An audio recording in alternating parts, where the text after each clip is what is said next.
c'est le facteur. Geste de la vie quotidienne. J'étais récemment au marché d'une petite ville du département quand j'ai eu besoin de me rendre aux toilettes.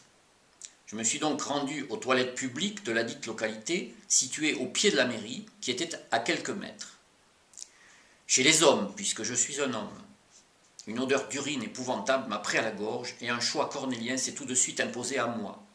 Refermer la porte et me trouver dans un noir absolu, aux normes d'un labo photo, ou la laisser entr'ouverte et me trouver confronté à n'importe quel usager de bonne foi à l'encontre duquel il me faudrait défendre ma priorité. Ayant horreur de faire dans le noir, j'ai choisi la deuxième solution. Excellente école de vigilance et de réactivité. Ne parlons pas de papier ni autres ingrédients. Il fallait être autonome, ce que je suis systématiquement d'ailleurs en vieux baroudeur qui se respecte. Ne manquait que la petite phrase me priant de laisser les lieux aussi propres que je les avais trouvés pour suffoquer devant l'ironie du dispositif.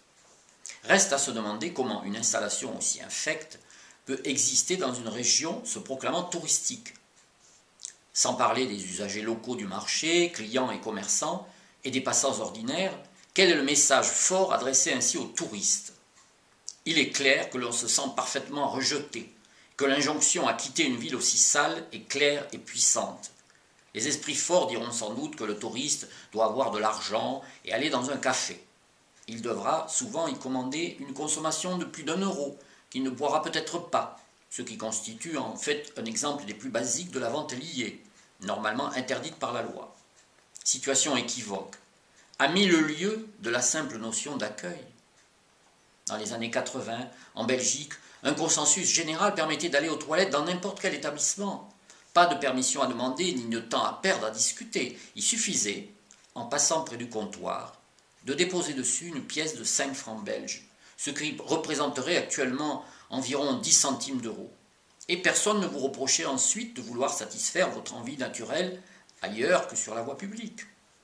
Mais les choses ont peut-être changé. À Paris, à la gare du Nord, le frère de l'ombre de McDo, qui s'appelle McLean, ça ne s'invente pas, truste déjà les toilettes. Il y a tout ce qu'il faut et c'est aussi propre qu'on pourrait le souhaiter. Mais ça coûte 1 €. Oui, vous avez bien lu, 1 €. La privatisation des gestes de la vie quotidienne marche à grands pas. Les monopoles se mettent en place et seront incontournables, car c'est très rentable. Tant que vous pourrez respirer gratuitement, profitez-en. Profitez-en bien, car touriste ou pas, vous pourriez bientôt payer votre oxygène, comme ça se fait déjà au Japon. Et certains parlent de progrès.